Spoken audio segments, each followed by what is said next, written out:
आज ये वीडियो बनाने का मेरा कोई गलत मकसद नहीं है। मैं इस वीडियो को बनाने के लिए बहुत मजबूर हो चुकी हूँ, क्योंकि मेरी कोई सुनवाई नहीं हो रही है। तो मेरा ये वीडियो बनाना इसलिए बहुत इम्पोर्टेंट पड़ रहा है, क्योंकि मेरी बहन की शादी जब हुई थी उस टाइम पे मैंने अपने पापा को 8 लाख रुपए दिए थे। तो उस टाइम के बाद मैंने अपने पापा से बहुत रिक्वेस्ट करी थी, थोड़े थोड़े करके। ऐसे मैं ये नहीं बोलूँगी कि उन्होंने पूरी अमाउंट मेरे से ली है, उन्होंने थोड़ा थोड़ा करके मेरे से लिए थे और मेरे घर से वो लेके जाते थे, तो मैंने दिए भी थे। एक बेटी के नाते मैंने उनको कैश ही दिए थे। उसके बाद उनका एक्सपायर हो गए थे वो, तो उसके बाद मैंने उनसे बोला नहीं। हाँ, उनसे पहले मैंने काफ़ी बातें करी थी, मैंने उनसे बताया भी था, पर उन्होंने ये बोला था कि मैं दे दूँगा, मैं अपनी ड्यूटी से दे दूँगा, मैं यहाँ से उठा के दे दूँगा, मैं बात करता हूँ, मैं लोन करवाता हूँ। मतलब कैसे भी करके उन्होंने मेरे से बोला था मैं दे दूँगा। मैं उनसे कन्विंस हो गई थी, मैंने ठीक है पापा आप मुझे दे देना। उसके बाद मैं प्रेग्नेंट भी हो गई थी। उसके बाद मैंने बोला था उन्होंने मेरी डिलीवरी में मेरी हेल्प कर देना, तो उन्होंने बोला था ठीक है अभी तू मेरे को दे दे, मैं डिलीवरी में तेरे को दे दूँगा, थोड़े बहुत दे दूँगा, पूरे तो नहीं दे पाऊँगा। मैंने कोई बात नहीं पापा थोड़े बहुत दे देना, ठीक है। पर उन्होंने डिलीवरी में भी कुछ वो नहीं किया। जब मेरा बच्चा प्रेग्नेंट मैं हो गई थी, जब मेरा बच्चा first second third fourth month में आया, तो मेरे घर वालों ने मेरे से रिश्ता नाता हल्का हल्का धीरे धीरे ख़त्म करने लगा। ना फ़ोन, ना मैसेज, ना मेरे घर आना, सब उन्होंने धीरे धीरे बंद कर दिया। उसके बाद भी मैं छोड़ती रही, पर मेरे पे मुसीबतों का पहाड़ टूटता रहा। बहुत परेशान मैं हो गई हूँ।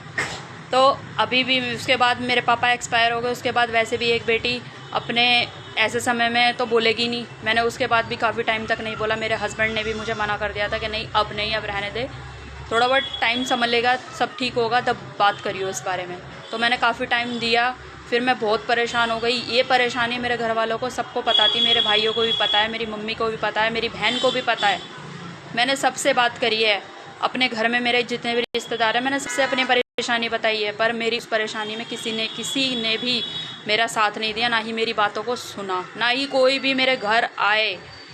यहाँ तक कि मेरी दादी एक्सपायर हुई, जब भी मेरे को किसी ने नहीं बताया, ना ही कोई मेरे घर आए, ठीक है। मेरे पापा की जब तबीयत ख़राब होने लगी थी, तब भी मेरे को कुछ नहीं बताया किसी ने, कुछ भी। मतलब मुझे ऐसा कर दिया था कि जैसे मतलब मैं कुछ हूँ ही नहीं। सिर्फ पैसा ही एक बहुत इम्पोर्टेंट चीज़ उन्होंने कर दी थी। हाँ, मैंने पैसा लिया हुआ तो धीरे धीरे अब हम इसे कटेंगे। क्यों? क्योंकि पापा एक्सपायर हो गए। जाहिर सी बात है, जब पिता किसी का एक्सपायर हो जाएगा, अब भाई किसी से हमने पैसे लिए हैं और कोई दिक्कत में है, मैं ये नहीं बोल रही कि मैं अपने शौक़ करने के लिए या ये करने के लिए पैसे उनसे कह रही थी, क्योंकि मेरी मजबूरी, मेरी परेशानी बहुत, मैं उस टाइम पे जिस टाइम पे ज़रूरत होती है, हर किसी महिला, हर किसी परिवार में जब कोई प्रेग्नेंट होता है तो हर किसी को ज़रूरत पड़ती है। मुझे भी उस टाइम ज़रूरत पड़ी थी, पर उस टाइम पे मेरे साथ पैसों से ही नहीं, कोई वैसे भी नहीं खड़ा था, कोई मेरी मदद के लिए भी नहीं खड़ा था। यहाँ तक कि मेरी मम्मी तक भी मेरे साथ नहीं थी उस प्रेगनेंसी में। कोई हर एक माँ अपनी जो लड़की गर्भवती होती है, तो हर एक माँ अपनी लड़की के साथ, मैं ये नहीं कह रही कि पैसे लेकर ही खड़ी हो, पर हर आर्थिक स्थिति के साथ अपने बेटी के साथ खड़ी रहती है। पर मेरी मम्मी कहीं से कहीं तक भी मेरे पास नहीं खड़ी होती। मेरी मम्मी मेरे 8वें या 7वें महीने में मेरे पास आई थी, वो भी सिर्फ मुझे क्या कहने आई थी कि हमारे पास पैसे नहीं हैं, हमारे पास मतलब हमारे पास पैसे नहीं है, मैं तो अपने हाथ पैरों से वैसे ही बहुत परेशान हूँ, ये बोला गया था मेरे से। जिस हाथ पैरों की परेशानी के लिए मेरे पति भी उन्हें मेदांता हॉस्पिटल लेके गए थे उस टाइम पे कि मम्मी हम तुम्हारा इलाज करवाएंगे, ये मेरी मम्मी को भी पता है, ये मेरे भाइयों को भी पता है। हम दवाई भी दिला के लाए थे उनसे। तो मेरी नीयत साफ़ थी, मेरा कोई गलत मतलब नहीं था, और मैं अभी भी अपने घर वालों से ये कहती हूँ, मेरा अभी भी कोई गलत मतलब नहीं है। मैं बहुत दिक्कत में हूँ, मैं बहुत परेशानियों में अपने बच्चों को रख रही हूँ। कोई भी अपने बच्चों को परेशानी में नहीं देख सकता, पर मैं देख रही हूँ अपने बच्चों को परेशानी में। तो मैंने उनसे मदद मांगी हर चीज़ से कि मेरा लोन करा दो या मुझे कहीं से हेल्प कर दो, पर उन्होंने मेरी कहीं से भी कोई भी हेल्प नहीं करी, ठीक है। अब मैं बहुत परेशान हो चुकी हूँ। मैं फ़ोन करती हूँ तो वो मेरा फ़ोन काट देते हैं।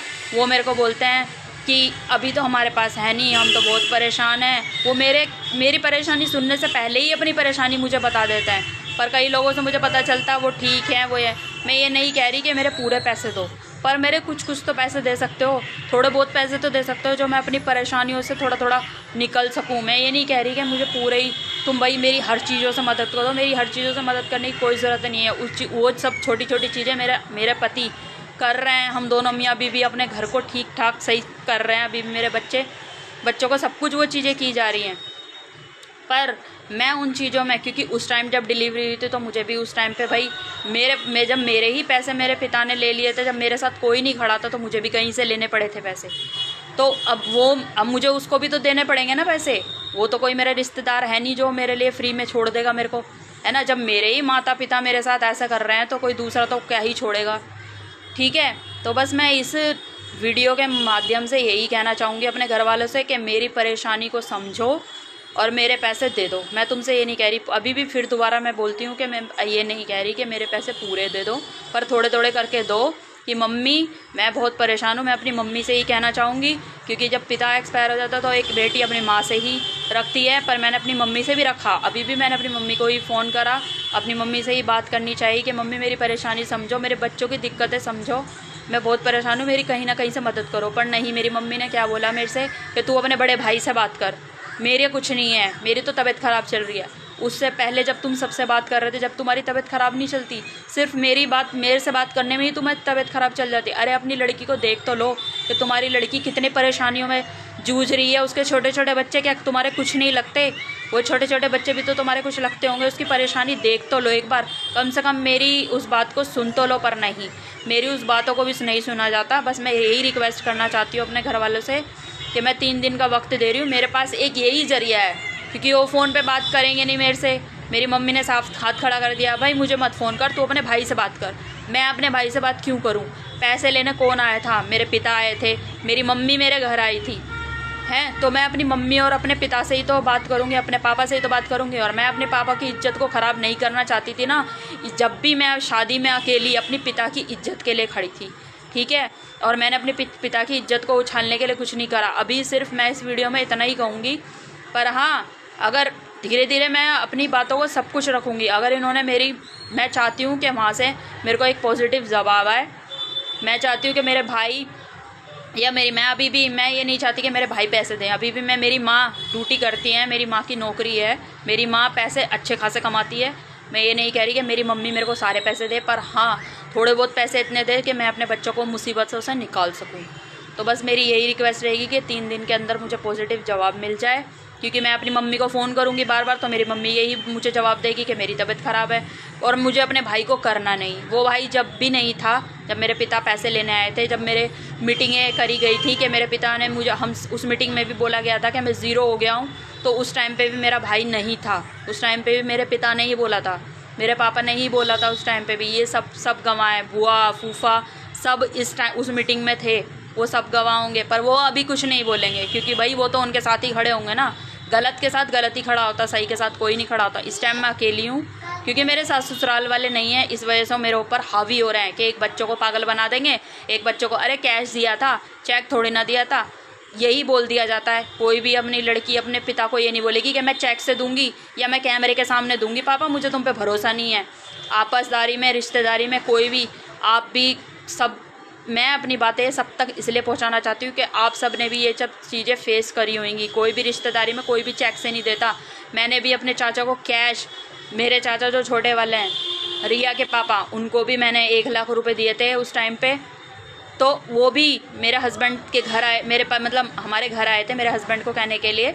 तो मेरे हस्बैंड ने उन्हें भी कहा था कि चेक ले लो चाचा, तो उन्होंने बोला नहीं मुझे चेक नहीं, मुझे तो सुबह 11 बजे ही पैसे चाहिए, तुम मुझे कनॉट प्लेस पे आके, मेरी ड्यूटी पे आके मुझको कैश दे जाना। मेरे हस्बैंड उन्हें वहाँ जाकर, हालांकि मैं मुंबई में थी, मैं अपने घर भी नहीं थी, मैं मुंबई में थी, मेरे हस्बैंड थे, मेरे हस्बैंड ने जाके उन्हें कनॉट प्लेस में सुबह जाकर उनको 1 लाख रुपए कैश दिया। पर नहीं, मैंने भी कैश ही दिया था। और मैं अभी भी तुमसे यही कहती हूँ कि बस मेरी बच्चों की परेशानियों को देख के मैं तुमसे कोई मारना नहीं चाहती पैसे, या मैं तुमसे कोई दबाव नहीं बनाना चाहती। तो मैं यही चाहती हूँ कि मम्मी मेरी बातों को समझो, मेरे परेशानी को समझो। मैं बहुत परेशान हो चुकी हूँ, मैं बहुत फंस चुकी हूँ। मैं अपने आदमी पे इतना बर्डन नहीं डाल सकती, कोई भी औरत नहीं डाल सकती। जब भी तो उसने बिना सोचे समझे मेरी इज्जत के लिए तुम सबको पैसे दिए थे ना, सिर्फ मेरी इज्जत के लिए। उसने कुछ नहीं सोचा था कि क्यों दूँ मैं तो चेक से दूंगा, मैं तो ऐसे दूंगा, नहीं दिए। उन्होंने मेरी एक बात को कहते हैं, मेरी बहन की शादी होने से लेकर शादी के एंड तक भी उन्होंने मुझे कहीं तक भी मना करा। और एंड तक मैं अपनी बहन की शादी में थी ताकि मेरे पापा की इज्जत बनी रहे। तो मैं आपसे यही रिक्वेस्ट करना चाहूँगी मम्मी कि आप समझो मेरी बात को, मेरी मजबूरी समझो, मेरे को 3 दिन के अंदर जवाब दो, नहीं तो फिर मैं इसी तरीके से अपनी भाई वीडियो, अपने मन की जितनी भी बातें मैं इन्हीं वीडियो के ज़रिए अब आप सबको बताऊंगी कि मेरे साथ गलत हो रहा है, मेरे साथ कितना ये गलत कर रहा है, मेरी कोई सुनवाई नहीं कर रहे।